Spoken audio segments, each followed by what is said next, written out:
السلام علیکم و رحمت الله و برکاته. بینندگان مهربان، الحمدلله ما امروز یک جای بهترین رو در مکه مکرمه یعنی آشخانه ملی تاجیکی رو برای برادران تاجیک، برای حاجیان تاجیک ما برای شما توصیه میدیم و ما روانیم ان شاء الله با عقاید سپورت که خوراکای اون رو مقصد چشم به شما نشون دهیم که شما هم از خوراکای ملی انوای کنید. خدا آش پلوی تاجیکی بالفضل والتيجان والروح والريحان يا حامل القرآن قد خصك الرحمن بالفضل والتيجان والروح والريحان يا عزيز الحمدلله آمدیم با چایخانه کباب سمرقندی که از طرف دست راست ما کعبة الله و از طرف دست چپ ما کوه خیرا که در آنجا قرآن نازل شده است. ما بین این دو جا این چایخانه وجود دارد. اسمرات با چایخانه تاجیکی در مکه مکرمه. السلام علیکم. برادرای تاجیکان با تاجیکی برکت آموزش. السلام علیکم. سوزه برادران. السلام علیکم. السلام علیکم رحمت الله. السلام علیکم. مرحمت با سفره تاجیکی. السلام علیکم. برادرای عزیز، اینجا سفره تاجیکی که دیگه برای ما و شما نه یک جا به نهایت خوبه برادر. بهترین سفره تاجیکی حتی از اینجا. السلام علیکم. از همه خوب که زبان تاجیکی خود رو میفهمم گرد زدید. این برای مردم خودمان که میآیند این مرحمت بیایند. عقاید سپورت بینید الحمدلله به توزه بر هوا الحمدلله طبیعت خوبه.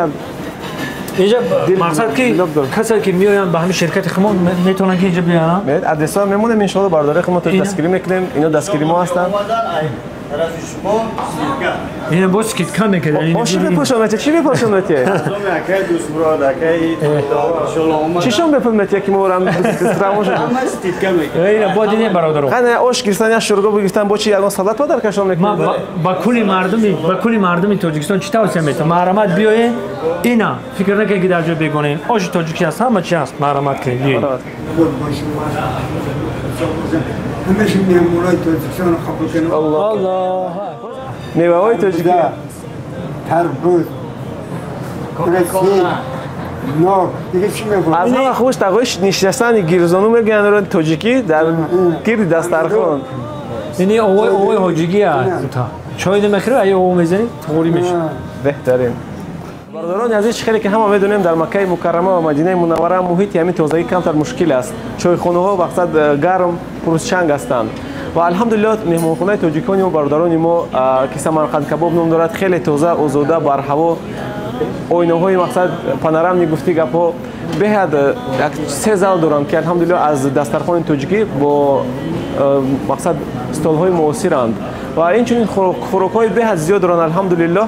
از خلدینیکایی که پر از کبابند تست تیار میشوند الحمدلله و خوراکایی که یکم دوم شوربا مستوا همه خوراکای تاجیکی خیال میکنیم اینجا هست و از همه بهترینش که بوفت یک نفر 30 ریال. اگر شما خوراکخور باشید ان شاء الله که 30 ریال اینجا پرداخت میکنید تا سرشوی ششلیک شوربا سالاد میوگی یعنی در 30 ریال بیز لیمیت میگویند در اینجا ان لیمیت خوراک. مرحمت. اینجا نیز بسیار سالاد ها دارد. سمبوسه تاجیکی کسی میخواست سمبوسه تاجیکی میخواست میگفت اینجا نیز وجود دارد.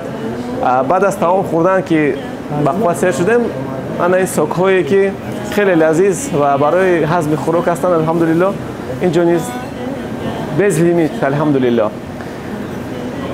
از همه بهترین از همه اساسی ترینش تازگی و درست و پاکیزه تیار کردن این خوراک یعنی سالم الحمدلله که با ما مفیدند نه تیز هستند و نه مقصد تاجیکی هستند. وقتی که در اینجا بسیار میگردی اوقات تاجیکی را یاد میکنی. خیلی ما هم خیلی است. بله. و با گفتن مونند که این برادرمون راه بلده. اگر شرکت همین قضیه بیاین و البته که شما رو تا داده همینجا میارن. چی گفتی همین خیلی؟ ان شاء الله. با ما آدرس های این مطعم رو ان شاء الله در اینجا میمونیم. کباب سمرقندی در گوگل در همه خریداری هست. در شوراه کرول فهد یعنی ملک فهد بین کوه خیرا و کعبه مقصد کعبه معظمه است. ما برای شما توصیه میتیم نرخ‌های بهترین خوراک‌های بلندترین الحمدلله و با مقصد با تمام شرایطش الحمدلله. سربلند باشه.